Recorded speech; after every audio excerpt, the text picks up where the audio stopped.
Hola a todos, bienvenidos a un nuevo directo en Instagram de la Fundación Biosano. Soy Alfredo Suárez, director de la Fundación. Hoy vamos a hablar de un tema que tal vez no sea muy conocido, pero desde luego es tremendamente importante, que es cómo lograr un embarazo sin tóxicos, cómo ser capaz de proteger al bebé incluso antes de que nazca de los tóxicos ambientales. Vamos a aprender más sobre cuáles son los riesgos, dónde están, qué problemas pueden causar y sobre todo qué podemos hacer para informarnos y para prevenirlo. Y para eso vamos a contar con Carlos de Prada, al que vamos a invitar ahora mismo. Carlos lleva muchos años trabajando todo lo que tiene que ver con la divulgación de los efectos de los tóxicos ambientales y cómo prevenirlos.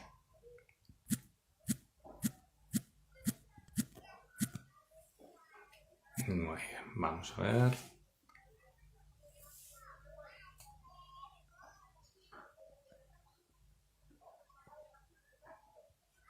Un segundito, estamos pidiendo a Carlos de Prada que se nos una. El tema de hoy que es cómo evitar los tóxicos durante el embarazo. Supongo que muchos de vosotros conoceréis el problema de la toxicidad ambiental. Carlos, buenas tardes. Buenas tardes. ¿Qué tal? ¿Cómo estás? Pues muy bien, como siempre. Espero que tú también. Bueno, pues te oigo un poquito lejos. ¿Me oyes lejos? Pues tengo puesto el micro este. A ver si lo subo. Creo yo que estará... ¿Qué tal se me oye? ¿Bien? Bueno, pues yo te oigo un poquito lejos, pero si la gente que está conectada te está escuchando bien, ¿Me oyes? Ahora me oyes lejos, cerca, me acerco un poco más aquí esto, pero... ahí estamos bien, ahí estamos bien. Bueno. Bueno, pues estaba comentando Carlos de Prada, muchísimas gracias por hacer el huequecito para estar con nosotros.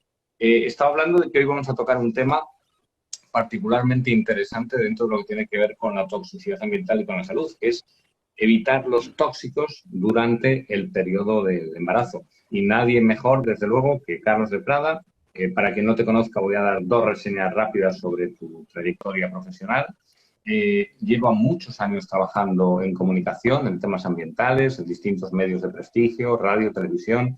Ha tenido distintos galardones, por destacar alguno, el Premio Global 500 de la ONU o el Premio Nacional de Medio Ambiente, además de múltiples, no sé cuántos miles, me decías, de interacciones en directo en distintos medios de comunicación, como conferenciante, como divulgador, también como autor de diferentes libros, entre ellos uno que trata el tema específicamente de hoy, que es embarazos sin tóxicos, y es el director de la campaña Hogar sin tóxicos de la Fundación Biosano, que os animo a que conozcáis en hogarsintóxicos.org, donde vais a poder encontrar mucha más información sencilla sobre toxicidad ambiental, sobre riesgos y soluciones. Bueno, pues Carlos, muchísimas gracias de nuevo y si quieres directamente comenzamos a hablar. Cuéntanos, para todos los que nos estén viendo, aquellos que estén futuros papás y mamás, ¿no? que estén pensando en tener un bebé y como todos los que somos padres queramos protegerles, lo primero es tener información. Realmente, ¿cuál es la dimensión del problema de la toxicidad y por qué es tan importante en el embarazo? Bueno, lo que está muy claro para la comunidad científica, que es en lo que yo me baso. O sea, yo me baso íntegramente en lo que dice la comunidad científica a través de los estudios que se publican en revistas de prestigio. Si uno, por ejemplo, cualquiera de los que nos está viendo o que nos vayan a ver posteriormente, tiene interés en este tema, por ejemplo, este libro, Embarazos sin tóxicos, ¿no? Tiene cientos de referencias científicas, ¿no? Que son en las cuales yo me baso, ¿no? Bueno, pues lo que está muy claro para la comunidad científica de la que estamos hablando es que si hay un momento de la vida en el que es crucial reducir la exposición a una serie de sustancias tóxicas contaminantes, es el embarazo. Es decir, no es igual el momento del ciclo vital en el cual nos expongamos a un contaminante químico. El momento más sensible, más vulnerable para la exposición a contaminantes químicos es, sin duda alguna, el embarazo. Buena parte de los posibles problemas de salud que se puedan derivar de la exposición a contaminantes químicos, los científicos nos dicen que pueden haberse iniciado en el periodo embrionario o fetal, es decir, durante el embarazo. incluso con bastante frecuencia problemas de salud que se puedan manifestar incluso décadas después. Es decir, que no tenemos que pensar solo en efectos que pueda haber más o menos inmediatos en el embarazo por una exposición a un contaminante químico, o que se vayan a ver en la infancia, en la primera infancia, etcétera, sino incluso problemas que se pueden dar cuando una persona tiene 20 años, 30 años, 40, 50, 60 años, que se pueden haber iniciado, es lo que nos dicen los infinidad de estudios científicos, en el periodo fetal. Es lo que se llama el origen fetal de las enfermedades de adulto. Por citar un ejemplo, hay un estudio muy interesante que, por ejemplo, recogía cómo hace 50 años había una serie de mujeres embarazadas que tenían unos determinados niveles de DDT, un pesticida ya prohibido, pero que, por cierto, todavía seguimos teniendo, aunque a niveles más bajos, como contaminante buena parte de los occidentales, porque es muy persistente. Bueno, pues veían esas mujeres embarazadas que hace 50 años tenían presencia, una determinada concentración de este pesticida. Y luego veían sus hijas 50 o 50 y tantos años después. Bueno, pues aquellas hijas que cuando eran simplemente embriones o fetos, sus madres tenían una determinada concentración de DDT, cuando llegaban a tener 50 y tantos años, 50, 50 y tantos, tenían más riesgo de tener cáncer de mama, por ejemplo. Bueno, pues como este ejemplo, podrían citarse otros muchos, ¿no? O sea, muchos problemas, o por ejemplo la infertilidad. Es decir, cuando pensamos, por ejemplo, entre la relación que infinidad de estudios científicos encuentran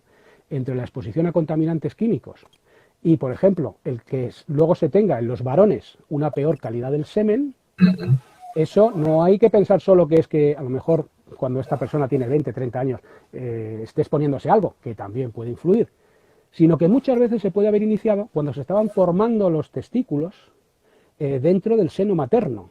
El efecto de los contaminantes los científicos hablan de ventanas de exposición, que son momentos del desarrollo en los que la acción de los contaminantes químicos puede causar efectos más profundos que en otras etapas de la vida, ¿no? Y durante el embarazo, pues hay una serie de ventanas de exposición durante el desarrollo de la criatura que se pueden ver afectadas por efecto de contaminantes químicos, ¿no? Entonces es absolutamente crucial y por eso hicimos el libro Embarazos sin tóxicos precisamente, porque es el momento clave en el que más importante es reducir la exposición a contaminantes químicos. Siempre con la cabeza fría, sin alarmarse en exceso, con información seria, porque otro factor importante es que hay mucha desinformación y también una embarazada puede alarmarse en exceso.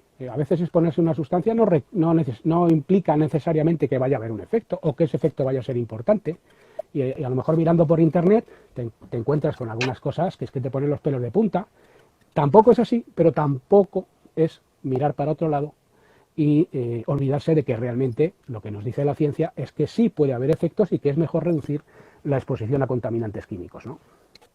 Porque, Carlos, como tú dices, el objetivo, lógicamente, no es crear una sensación de alarma, pero sí que hay una fuerte evidencia de que la exposición a los tóxicos durante este periodo prenatal va a afectar, como tú dices, a toda la vida del futuro bebé. Es decir, no es algo, no sé, que se haya descubierto ayer, sino que realmente hay muchos investigadores que han publicado al respecto.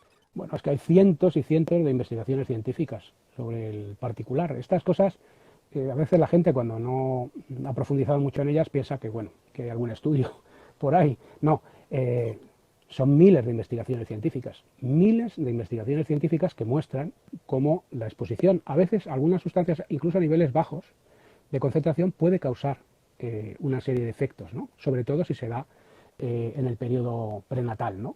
Entonces, bueno, pues lo que hay que hacer es, con la cabeza fría, templadamente, sin alarmarse en exceso, pero informarse porque es un hecho que hay miles de estudios que muestran asociaciones entre la exposición en el embarazo a una serie de sustancias, a veces a niveles bajos, y un mayor incremento, o sea, un incremento de riesgo o mayor riesgo de que luego a lo mejor se pueda dar un determinado problema de salud, que puede ser importante o puede no serlo, ¿no? Pero bueno, que siempre es positivo reducir la exposición, ¿no?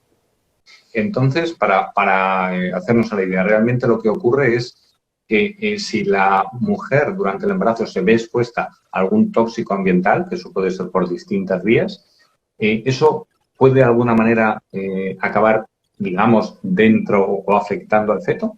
Claro, sí, durante mucho tiempo se pensaba que había una barrera, la barrera placentaria, y que la placenta era impermeable a una serie de agentes contaminantes, pero lo que se ha visto es que no es así. Es más, lejos de que sea una barrera la placenta al paso de estos contaminantes, lo que se ha visto en muchas investigaciones es que incluso dentro de la placenta las concentraciones de una serie de contaminantes pueden ser superiores a las que se encuentra en el organismo de la madre. Es decir, que si una madre se expone a un contaminante, de alguna manera puede estar exponiendo claramente a la criatura que se gesta en su interior, ¿no? Entonces, por eso es importante, y ya no solamente cuando una mujer sabe que está embarazada, sino las mujeres en edad fértil, cuando piensen que pueden llegar a estarlo, deberían estar apercibidas, porque algunos de los momentos, las primeras semanas de embarazo, son particularmente sensibles. O sea, muchas veces sin saber que una mujer está embarazada, cuando luego se entera ya ha pasado a lo mejor algunas de esas ventanas de exposición, ¿no? Entonces, es importante, con carácter general, para la salud en general, y no solamente del embarazo, reducir la exposición a tóxicos, ¿no? Pero en mujeres en edad fértil que pudieran estar embarazadas sin saberlo, pues también es especialmente relevante, y a veces es sencillo, o sea, no es un mundo reducir la exposición a contaminantes químicos, ni desde luego representa reducir la calidad de vida, sino aumentarla. Muchas veces cuestiones como fijarse en una serie de aspectos de la alimentación, fijarse en una serie de conductas o de comportamientos o de hábitos que se tienen, por ejemplo, de uso de productos de aseo y cosmética, o de uso de productos de limpieza, o si se están usando insecticidas domésticos o no en el hogar, una serie de cosas muy básicas, algunas de ellas perfectamente prescindibles, o que se puede reducir el uso de una serie de productos, y sin ningún problema, tranquilamente, como por ejemplo con el caso del mercurio, ¿no? Se sabe y las autoridades sanitarias han alertado de que una serie de especies de pescado pueden tener unos niveles determinados de mercurio y les aconsejan que las embarazadas consuman estas especies, ¿no? Pues estando informados, tomar una serie de medidas, reduce uno la exposición, a lo mejor no reduce la exposición a todas las sustancias químicas tóxicas, porque a lo mejor es imposible en una sociedad como esta donde la química ha invadido todo, pero bueno, reduciendo una parte importante, pues estamos reduciendo también, según lo que nos muestra esa evidencia científica, las probabilidades de que a lo mejor se pueda dar alguno de estos problemas, ¿no? Perfecto. No es un enfoque de todo o nada, sino, bueno, todo lo que podamos hacer por disminuir esa carga tóxica, pues mira, esos riesgos que evitamos. Lo que llama la atención, Carlos, escuchándote y sabiendo que hay infinidad de estudios detrás, la pregunta que seguramente cualquier persona que nos esté viendo o cualquier futura embarazada o embarazada se plantee es, ¿y esto cómo puede ser? O sea, ¿cómo puede ser que no esté regulado? ¿Cómo puede ser que haya sustancias que puedan suponer un riesgo por ahí? Parece casi increíble que las autoridades sanitarias pues no nos estén protegiendo. Bueno, hombre, lo que hay que darse cuenta es que no vivimos en un mundo perfecto, ¿no? O sea, no vivimos en un mundo ideal. O sea, en un mundo ideal, pues todo estaría perfectamente controlado, ¿no? Pero el hecho es que hay cientos de miles de sustancias sintéticas que el hombre ha generado a lo largo de las últimas décadas, que no estaban presentes en la naturaleza y que, como he dicho, son cientos de miles de sustancias. Entonces, solamente pensar en que se puedan estudiar con detalle cientos de miles de sustancias, pues se da uno cuenta de la dificultad del problema, ¿no? O sea, realmente es que el nivel de producción de nuevas sustancias, y además en unos volúmenes de cientos de millones de toneladas anuales en el mundo, el ritmo de producción de sustancias y de número de sustancias es tan grande que es imposible controlarlo debidamente. De hecho, algunas estimaciones hablan de que no se ha evaluado más o menos debidamente ni un 1% de todas las sustancias que se han puesto en circulación, ¿no? Y los sistemas de evaluación del riesgo tienen graves deficiencias, ¿no? Pues, por ejemplo, un caso claro es el del llamado efecto cóctel, ¿no? Que, explicado de manera sencilla, es que las autoridades estudian el riesgo de que nos expusiéramos a una única sustancia en un momento dado de nuestra vida. Evalúan el riesgo de exponernos a una sola sustancia en ese momento, ¿no? Pero es que el hecho real, objetivo, es que en nuestro organismo, al mismo tiempo, hay infinidad de sustancias, que en una sola comida te puedes estar exponiendo a un montón de pesticidas diferentes o a un montón de otros contaminantes diferentes simultáneamente. Bueno, pues el efecto de esa conjunción, de ese cóctel de contaminantes, no se estudia oficialmente. Evalúan el riesgo de una situación que no existe en la vida real, que es exponerse a un contaminante aislado y solamente a un contaminante. Y como no se evalúa el riesgo del efecto cóctel, que es la exposición real, solamente ya con eso, pues ya es para desconfiar, ¿no? Pero si además uno entrase en otras cuestiones, como por ejemplo, que los datos en los que se basan buena parte de las evaluaciones del riesgo de las sustancias químicas tóxicas, los hacen las propias industrias, ¿no?, interesadas en comercializar las sustancias, pues nos daríamos cuenta del problema ante el que nos encontramos, ¿no? Bueno, mientras Carlos soluciona los problemas del directo, estábamos hablando de un par de problemas gordos en cuanto a la regulación. Por un lado, la cantidad de sustancias químicas y las nuevas que se generan constantemente, que hacen muy difícil el estudio individualizado. Sí. Y luego, por otro lado, como decías, Carlos, el tema de que, lógicamente, se estudian de una en una. Sí. Algo que no ocurre en la vida real, sino que nos exponemos a muchas a la vez. Entiendo que muchas, tal vez no debidamente estudiadas, y también ya puestos a añadir más dificultad a la ecuación, supongo que esto no se testa para bebés ni se testa en embarazadas, sino que los resultados a los que se lleguen serán probablemente para población general. Muchas veces, y es una cosa que denuncian los científicos, ¿no?, lo que son los efectos en concreto sobre organismos en desarrollo, como en este caso puede ser un feto o un embrión, ¿no?, pues no se analizan. O sea, lo que se hace es extrapolar los datos que se obtienen en adultos como si esos efectos fueran igual en un niño o en un embrión o un feto en desarrollo, ¿no? Y evidentemente no es así, ¿no? Y sin embargo, como digo, muchas veces se está haciendo eso. Y hay efectos muy importantes que se pueden producir durante el embarazo que no han sido correctamente evaluados teniendo en cuenta las peculiaridades de la criatura en desarrollo y la especial vulnerabilidad que puede tener un embrión o un feto, ¿no?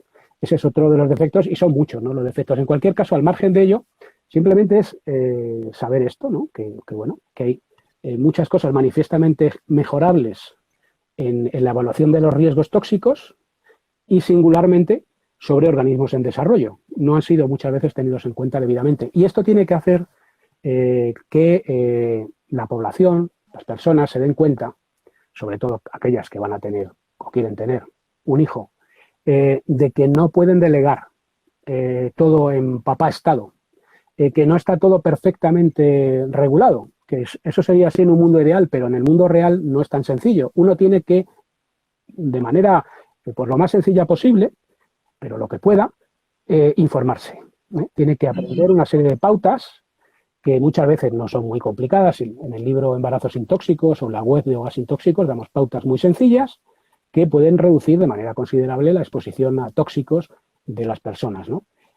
Y eso, que hay que asumir un papel activo y no pensar que una cosa porque esté a la venta necesariamente es que no produce problema. No es tan sencillo, ¿no? En el mundo real las cosas no son tan simples como que algo que esté a la venta no vaya a producir o pueda producir un problema, ¿no? Ojalá fuese así, ¿verdad? Pero desgraciadamente la historia nos ha demostrado demasiadas veces que no necesariamente es así. Nos preguntaban antes si se iba a quedar grabado, sí se va a quedar grabado, y luego dentro de un ratito al final daremos tiempo para preguntas por si tenéis cualquier duda, será sacarlos. Entonces, bueno, nos encontramos en un entorno, como tú dices, Carlos, incierto, en el que cada uno debería por lo menos informarse para decidir. Y otro tema que también llama la atención, desde las autoridades sanitarias o directamente desde los profesionales sanitarios que velan por la salud de la embarazada y de los futuros bebés, ¿esto es conocido? ¿Se traslada? ¿Hay algún tipo de llamamiento de entidades sanitarias, de obstetras, que se haya trasladado a las embarazadas para que tengan particular cuidado?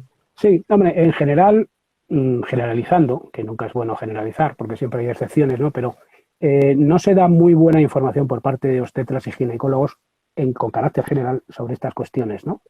De hecho, hay incluso un estudio de Estados Unidos, ¿no?, que comentan cómo buena parte de los obstetras no informan correctamente acerca de estas cuestiones. Este estudio realizado en Estados Unidos, y al que nos referimos, y viene la referencia en el libro, ¿no?, dice que solo 1 de cada 15 obstetras y ginecólogos habían recibido formación sobre esta cuestión de los contaminantes químicos y los riesgos que podrían entrañar en el embarazo, ¿no? Que, por ejemplo, un 50% de ellos rara vez hace una historia ambiental, es decir, ver a ver si ha habido alguna exposición o puede haber alguna exposición, por ejemplo, a sustancias tóxicas, etcétera, en el embarazo, ¿no? Pues solamente un 50% rara vez había hecho una de estas historias ambientales, ¿no?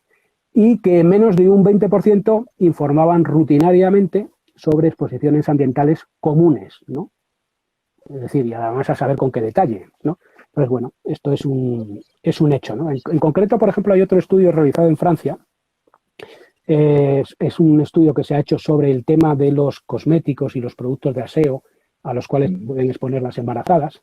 Y este estudio decía que solo un 16% de las mujeres habían sido aconsejadas sobre el riesgo que podían entrañar algunos productos de aseo y un 6% en el caso de productos de maquillaje, a pesar de que un 65% de esas mujeres habrían querido recibir información. O sea, hay una poca información por parte de muchos obstetras y ginecólogos, aunque hay, por ejemplo, el Real Colegio de Obstetras y Ginecólogos del Reino Unido publicó una guía sobre cómo evitar la exposición a una serie de productos de uso común. Hablaban temas de alimentación, temas de enlatados, envases de plástico, productos de aseo e higiene personal, etcétera, etcétera, ¿no? O sea, hay excepciones, como por ejemplo este Colegio de Obstetras y Ginecólogos del Reino Unido, que sí que han hecho declaraciones importantes, incluso publicado una guía, o el Colegio Americano de Obstetricia y Ginecología también.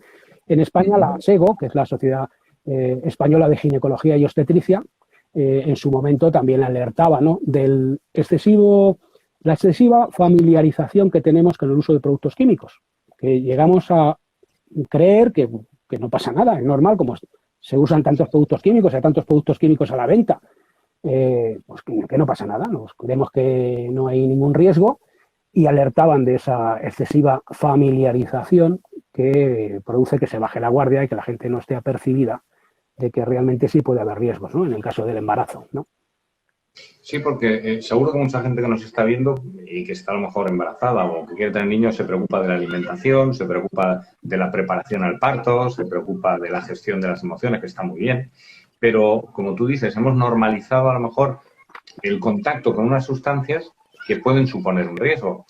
Y entiendo, Carlos, que el mejor modo de prevenir es disminuir el contacto con esas sustancias. ¿Cuáles serían las vías más comunes a través de la cual una embarazada puede llegar a contactar con estas sustancias o agentes tóxicos o potencialmente tóxicos? Son una serie de posibles fuentes o vías de exposición, ¿no?, pues muy evidentes, ¿no? Una de ellas, por ejemplo, pues es la alimentación, ¿no?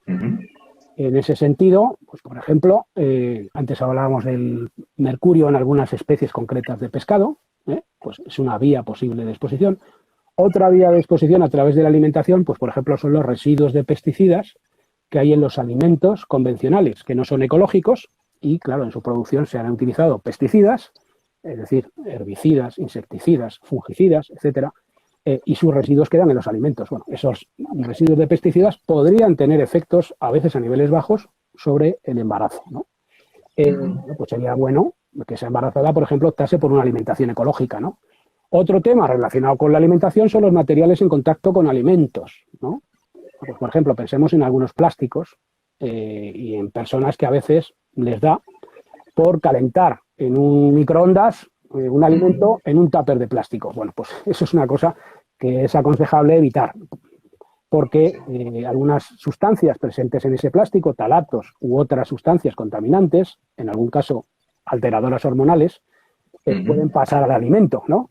También en el tema de alimentación, pues por ejemplo, algunos tipos de sartenes antiadherentes que podrían liberar algunos compuestos, llamados compuestos perfluorados, algunos de ellos pueden tener efectos, a lo mejor, sobre la criatura en desarrollo, pues sería aconsejable a lo mejor evitar ese tipo de sartenes, ¿no? Algunos alimentos grasos que puedan contener, pues a lo mejor algunos contaminantes orgánicos persistentes como dioxinas, policlorobifenilos, pues reducir la ingesta de esos alimentos que potencialmente pudieran a lo mejor tener esos contaminantes en mayor medida, ¿no?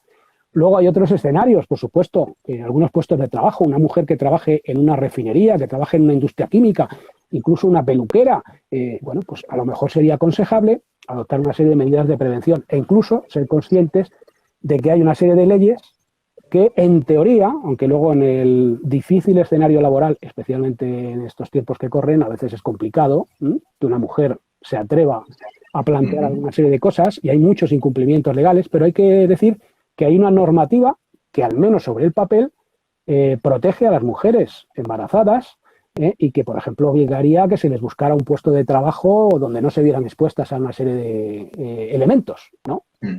Eso es otro escenario de exposición, ¿no? Luego el uso en el hogar, pues una serie de productos. Antes hablamos de los insecticidas domésticos, se podía hablar también de otros como ambientadores, algunos productos de limpieza.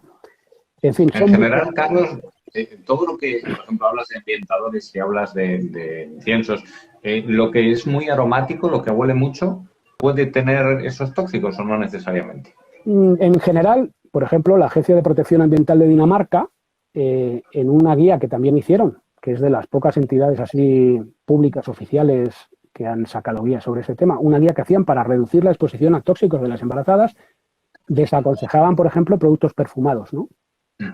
Puede ser que algunos productos perfumados tengan más probabilidad de contener una serie de sustancias que, en principio, sería aconsejable evitar especialmente en el embarazo, ¿no? Y nos preguntan también, Carlos, al hilo de lo que comentabas del material en los que se cocina, ¿de qué material sería ideal que fuese el menaje del hogar? Las sartenes, las cacerolas, ¿hay alguno que sea más seguro que otros? No sé, pues en principio, pues mejor hierro colado, acero inoxidable, evitar ciertos revestimientos que a lo mejor no sabemos de qué naturaleza son, ¿no? Aunque a veces te pongan, por ejemplo, que no contiene PFOA, que es el ácido perfluorooctanoico, que es un compuesto perfluorado, pero no sabemos si es que contiene a lo mejor otro compuesto perfluorado y no se informa, no lo sé, pero es muy sencillo, pues eso, sartenes de hierro colado, cosas de acero inoxidable, etcétera, ¿no? Preferiblemente, ¿no? Mira, nos preguntan también, Carlos, si te parece sobre la marcha, las preguntas relacionadas las vamos respondiendo porque esta es interesante, que hablan, nos dice Virgi Conesa, que ella lava las verduras, pero que no sabe si es suficiente para eliminar los pesticidas.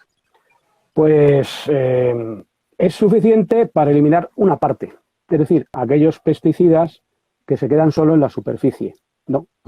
El problema es que hay otros pesticidas que no se quedan en la superficie, que son, por ejemplo, los llamados pesticidas sistémicos, que fundamentalmente son fungicidas e insecticidas, que están diseñados para penetrar en el interior de la planta.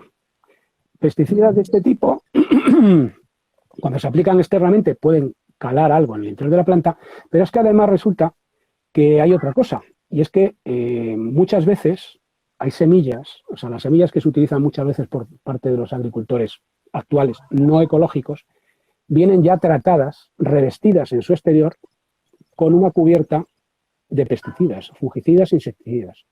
De tal manera que cuando esta semilla germina en la tierra, absorbe los pesticidas en el interior y se reparten por todo el interior de la planta. O sea, todo el interior de la planta se disemina por su interior con estos pesticidas sistémicos, con lo cual esos pesticidas sistémicos no se pueden eliminar con un lavado. Y luego, también se habla a veces de pelar la fruta, pero es que hay que tener presente también que en la piel de la fruta suele haber una mayor concentración de una serie de elementos positivos que precisamente son los que hacen recomendable o más recomendable comer la fruta. Con lo cual, la mejor opción que puede haber para verdaderamente evitar o reducir en la medida de lo posible la exposición a pesticidas a través de frutas y verduras es optar por frutas y verduras ecológicas, porque en su producción no se han utilizado estos pesticidas sintéticos y consiguientemente pues no los contienen o rara vez alguna pequeña porción que puede llegar a lo mejor de otro cultivo no ecológico cercano, en fin, es evidente, ¿no? Y además así lo muestra la evidencia científica. Estudios que se han realizado, que comiendo ecológico se reducen los niveles de exposición a residuos de pesticidas, ¿no? Y es lo mejor que se puede hacer, más que lavar la fruta y la verdura, aunque siempre está bien lavar la fruta y la verdura. Entendido. También nos decía, nos matiza Virgi, que yo no lo había entendido bien, que hay veces que sí que recomiendan utilizar químicos pues para poder acabar con determinados microorganismos, por ejemplo, con parásitos, con otros agentes. El hecho de que se someta la verdura a lavado con químicos, eso de alguna manera también podría tal vez suponer un riesgo adicional. No lo sé, no sé qué productos químicos se pueden utilizar, ese tema no lo he analizado, no sé qué productos químicos se pueden utilizar para lavar la fruta y la verdura y eliminar microorganismos, pero claro, esos productos que se emplean, si quedan ahí, persisten residuos, en función de la naturaleza que esos productos químicos puedan tener, pues no sé si será muy aconsejable ingerirlos. O sea, si se utilizara eso, pues habría que lavar luego también muy bien y aclarar muy bien. Yo, de hecho, no uso ese tipo de cuestiones, yo lavo simplemente con agua y a veces se recomienda, por ejemplo, aunque digo que no es el consejo principal que yo daría, para eliminar pesticidas, también agua con bicarbonato, ¿no? Pero no sé, yo esos productos químicos que se emplean, si al final queda algún residuo de esos productos químicos, pues no sé yo el efecto que eso podrá o no tener, ¿no? Para eliminar entonces químicos en la alimentación, ¿no? Que es una de las principales vías de entrada, fruta y verdura ecológica, cuidado con los recipientes en los que cocinamos, no calentar el plástico. Nos has hablado también de cuidado con las sustancias que puedan oler mucho, ¿no? Esos perfumes, etcétera. ¿Qué más? ¿Qué otras vías de exposición hay y medidas sencillas que se puedan tomar? Aunque en hogarsintóxicos.org, como hemos dicho antes, hay muchas más cosas para el que lo quiera visitar. De hecho, el libro de Hogar Sin Tóxicos está en descarga gratuita, me parece. Sí. Sí, se puede descargar gratuitamente el libro Hogar Sin Tóxicos, que da indicaciones, pero claro, la información más completa al respecto, desde luego en el tema del embarazo, es el libro Embarazos sin Tóxicos, que tiene 270 páginas y tiene cientos de referencias de estudios científicos, porque nada de lo que se dice en el libro es una opinión, es lo que dice la Organización Mundial de Salud, lo que dice un estudio de la Universidad de Harvard o lo que dice tal centro de investigación o la Sociedad Endocrina, o etcétera, etcétera, ¿no? Pero vamos, hablando de más cosas, pues por ejemplo también tener cautela con algunos productos, por ejemplo quita esmaltes. Eso es una cosa que incluso algunos colegios de obstetras y ginecólogos, como el británico, ¿no?, aconsejan mucho cuidado, por ejemplo con tintes de pelo, esmaltes y quita esmaltes, como hemos comentado. También algunos productos que se aplican sobre la piel, habría que tener, recomiendan, ¿no?, reducir el uso de una serie de cremas y productos que se aplican sobre la piel, de cosmética, etcétera, durante el embarazo. Bueno, estás reduciendo de alguna manera la carga química de una serie de sustancias que muchas veces no sabes ni qué sustancias estás haciendo pasar al interior del organismo, ¿no?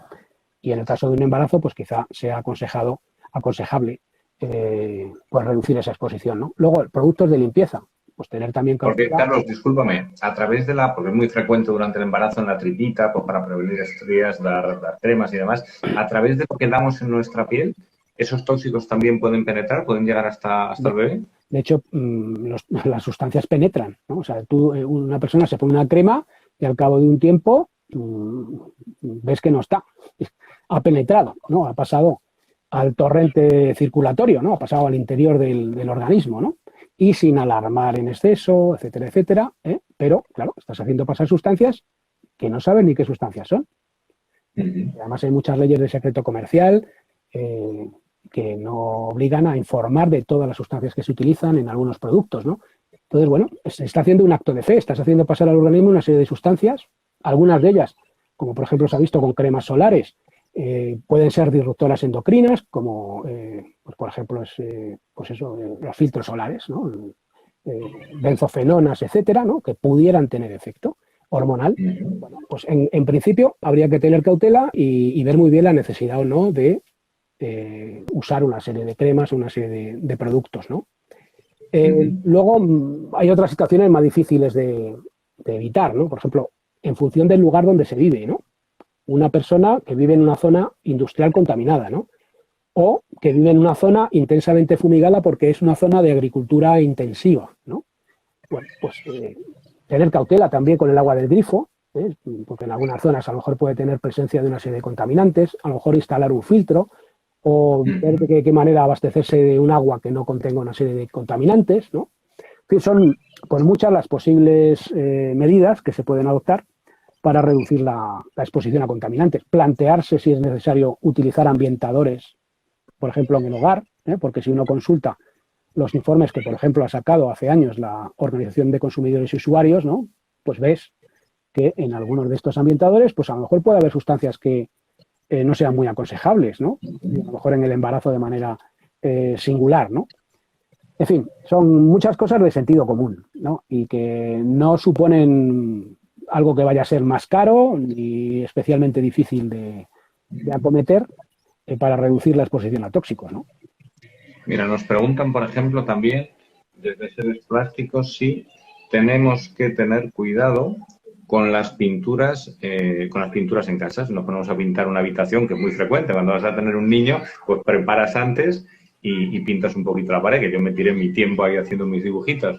¿Hay que tener cuidado con que la embarazada esté en ese entorno? Claro, sí, ¿no? Porque además darse cuenta de que cuando se usan pinturas, las pinturas llevan disolventes y cuando se van secando van liberando compuestos orgánicos volátiles, ¿no?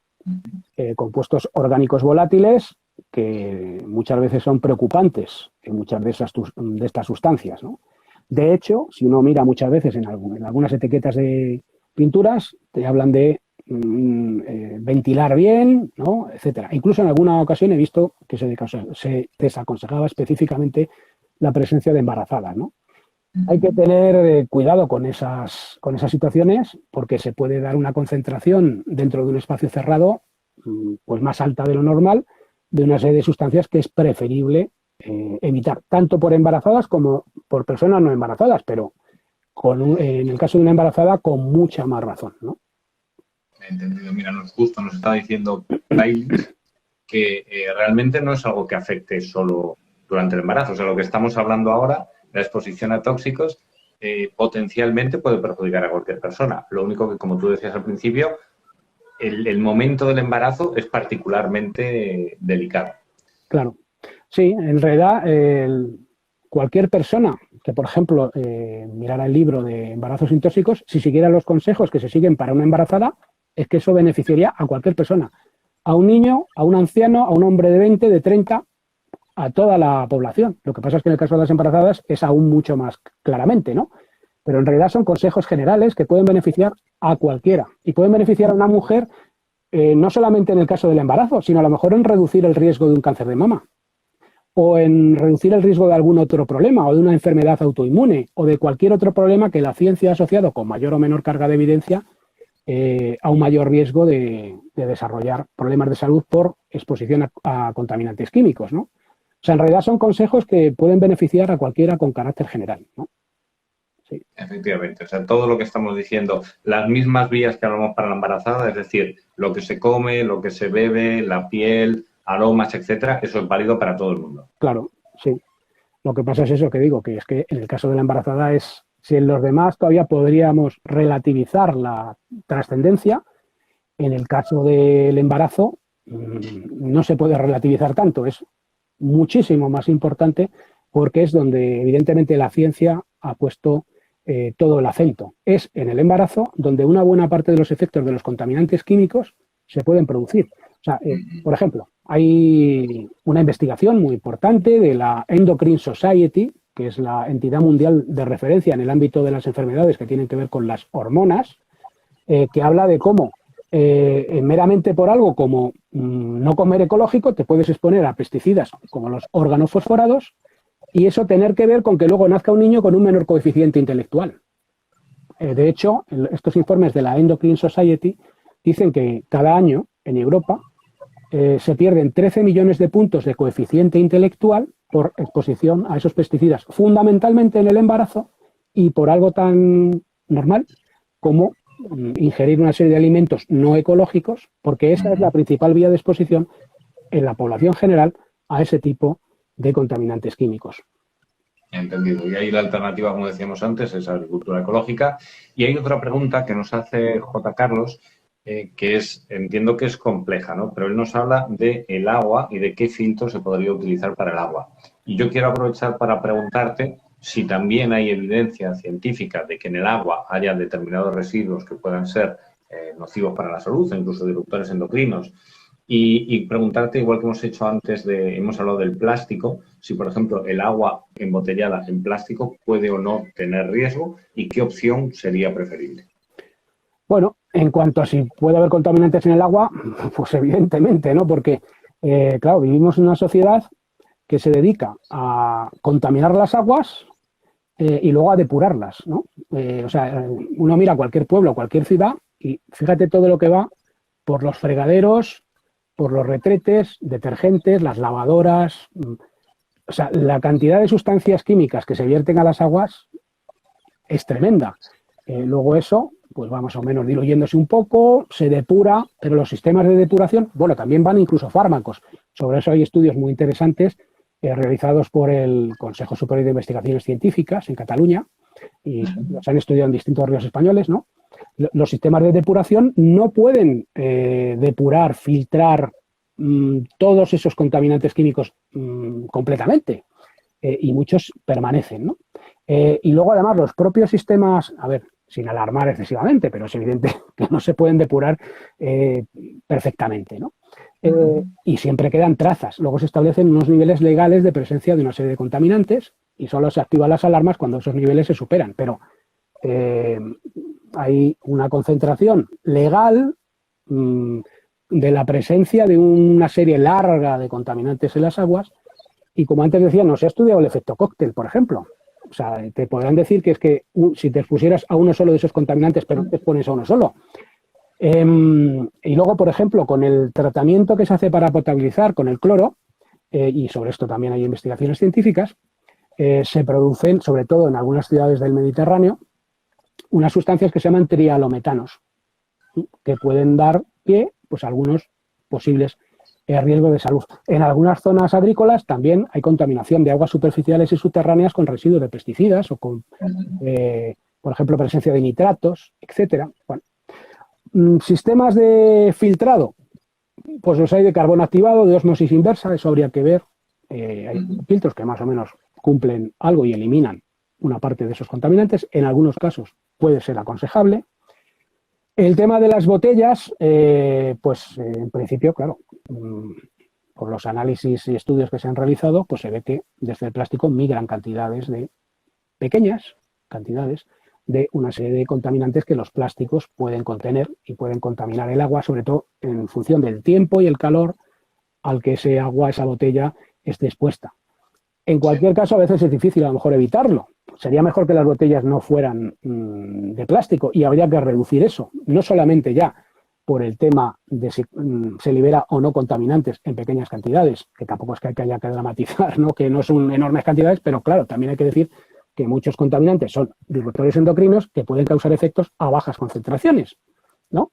Pero bueno, sería preferible que no fueran de plástico, no solamente por esto, sino por todo lo que estamos viendo, ¿no? Cómo se están llenando los mares, los océanos y el medio ambiente en general de plástico, ¿no? Que está por todas partes y los organismos vivos lo están absorbiendo y la ONU nos está diciendo que en el año 2050 va a haber más plástico que seres vivos en los océanos y habría que replantearse esta cultura del plástico, del usar y tirar, a dónde nos está llevando, que parecerá muy cómodo todo, pero no sé yo si luego vamos a tener comodidades cuando afrontemos, y ya en alguna medida lo estamos haciendo, las consecuencias de todo ello, ¿no? Porque, por ejemplo, ya que has sacado este tema del plástico, que es algo en lo que estamos trabajando, ¿verdad?, para intentar hacer algún acto divulgativo en torno a ello, el plástico no solamente es que esté en el mar, sino que de alguna manera pasa al pescado que puede comer esta mujer embarazada. Sí, no es un aspecto que se haya estudiado mucho, pero bueno, hay estudios y hay incluso centros de investigación aquí en España, en las Palmas de Gran Canaria, en Baleares, el Instituto Español de Oceanografía, que están viendo cómo una buena parte de estos peces del Mediterráneo, del Atlántico, etcétera, pues claro, van ingiriendo trocitos de plástico, microplásticos, nanoplásticos, etcétera, y esos contaminantes que tienen los plásticos, esas sustancias tóxicas, pueden pasar al pez y luego, claro, pasan por la cadena alimentaria y nosotros estamos en la cadena alimentaria. ¿Cómo eso y hasta qué punto se suma eso a otras fuentes de contaminación química que podemos tener? Pues no se ha evaluado mucho hasta ahora, pero sí que va habiendo muchos estudios que van poco a poco profundizando en esa cuestión. Y hay que tener en cuenta un hecho, ¿no? Por ejemplo, hace unos años la Agencia de Protección Ambiental de Dinamarca publicó un informe sobre la presencia potencial de sustancias químicas tóxicas en los plásticos, ¿no? Y decía que los plásticos podía haber, era un informe muy amplio, 132 sustancias o grupos de sustancias tóxicas, potencialmente.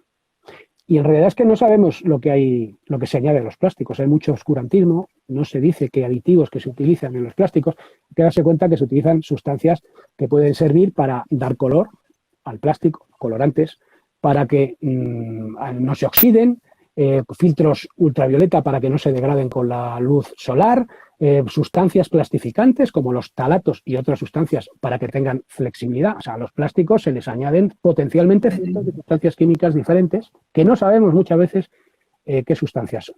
Y que si a través de distintas vías esos plásticos llegan a nuestro organismo o las sustancias que contienen, pues bueno, habrá que evaluar a ver qué es lo que pasa con eso, ¿no? En alguna medida ya se ha evaluado sobre todo lo que son, por ejemplo, materiales en contacto con alimentos, ¿no? Como el bisfenol A y otros bisfenoles, los talatos, etcétera.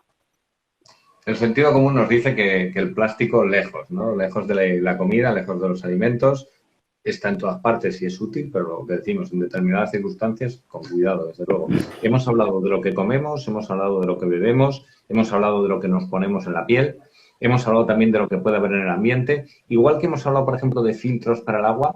Estos filtros que hay para filtrar el aire, caseros, pues para temas de alergias, etcétera, ¿eso ayudaría a reducir los tóxicos potenciales que tienes en el ambiente? En algún caso, por ejemplo, hay algunas enfermas de sensibilidad química múltiple, personas que son muy sensibles a la presencia de algunos contaminantes, que utilizan algunos de estos filtros que retienen parte de esos contaminantes químicos que puede haber en el aire, pero con carácter general, lo más eficaz y aconsejable y muy sencillo de realizar, y que muchas veces no se hace, es la ventilación. Y ahora con el tema del virus, habla mucho la gente de la ventilación, ¿no? Pero es que es fundamental, o sea, en un entorno cerrado, si no se ventila, se concentran mucho más compuestos orgánicos volátiles u otros contaminantes. También es importante reducir el polvo doméstico, porque el polvo doméstico, según las muchas analíticas que se han realizado, ya no es el polvo que había hace 100 años. Es un polvo que contiene cosas que se van liberando desde tejidos, plásticos, etcétera, sustancias contaminantes, muchas de ellas, y bueno, reducir ese polvo doméstico, ventilar bien, es absolutamente esencial para reducir una parte importante de los contaminantes, sobre todo los que podemos inhalar en el interior de una casa, ¿no?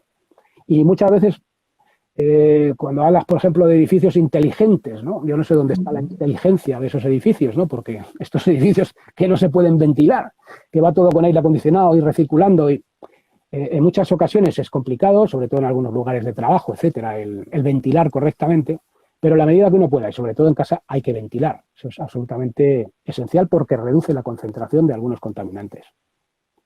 Pues hemos hablado de unas cuantas medidas sencillas de sentido común, algunos un poquito más difíciles con algo de coste, pero la mayoría, como tú dices, es información y a partir de ahí, pues no es complejo, no es caro, lo podemos hacer todos por nuestra salud, pero particularmente las embarazadas.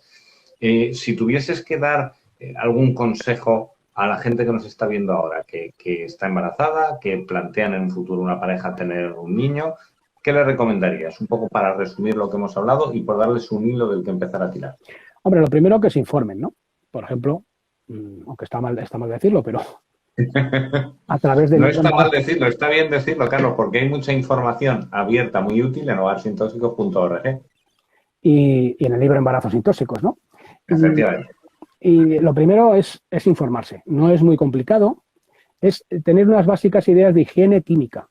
Es decir, hemos incorporado, desde que Pasteur descubriera, allí en el siglo XIX, el papel de los microorganismos en algunas enfermedades, pues todo el mundo, sin tener que saber nada de microbiología, pues adopta una serie de medidas de higiene, se lava las manos, etcétera, etcétera, y tienes a raya los microorganismos. Bueno, pues esto es tan sencillo como saber que hay otros agentes patógenos que no son seres vivos, sino que son sustancias químicas, y que también puede haber unas sencillas medidas de higiene, que no hay que saber de química, que no hay que ser un doctor en endocrinología ni ninguna otra disciplina, ni en toxicología, y reducir la carga química, que en alguna parte puede ser tóxica, en nuestras vidas. Y es muy sencillo, ¿no?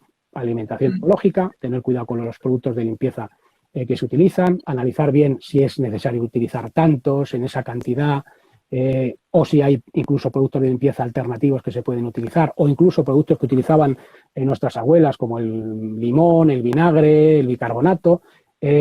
Analizar si de verdad es necesario utilizar insecticidas en casa, sobre todo cuando se está embarazada, o si hay otras medidas, o si realmente es que a lo mejor no haya ni que utilizarlos, si es que lo único que hemos visto a lo mejor es una hormiga, y si para que no entren los mosquitos, pues a lo mejor pones una malla mosquitera en una ventana. Hay otros sistemas, hay otras vías para solucionar una serie de problemas, a veces es que ni siquiera son problemas, porque son usos innecesarios muchas veces. Muy sencillo, no hay que saber gran cosa, pero es importante tenerlo en cuenta porque aunque actualmente si uno pone la televisión pues puede ver el Sálvame limón, el Sálvame naranja, el Sálvame tomate, el Sálvame no sé si melón acabarán haciendo, no se habla mucho. Pues España-Croacia, Carlos, el España-Croacia también. De España-Croacia en estos mismos momentos.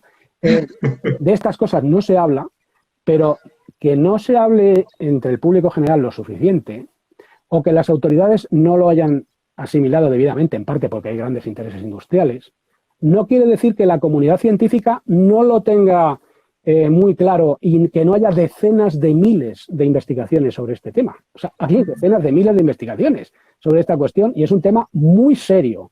Y, bueno, con templanza, sin alarmarse en exceso, pero saber que es un problema real, que hay que saber un poco de él y adoptar una serie de medidas que muchas veces son muy simples de adoptar. Pues Carlos de Prada, responsable de hogarsintóxicos.org, muchas gracias por compartir lo que llevas tantos años estudiando, analizando, publicando, divulgando.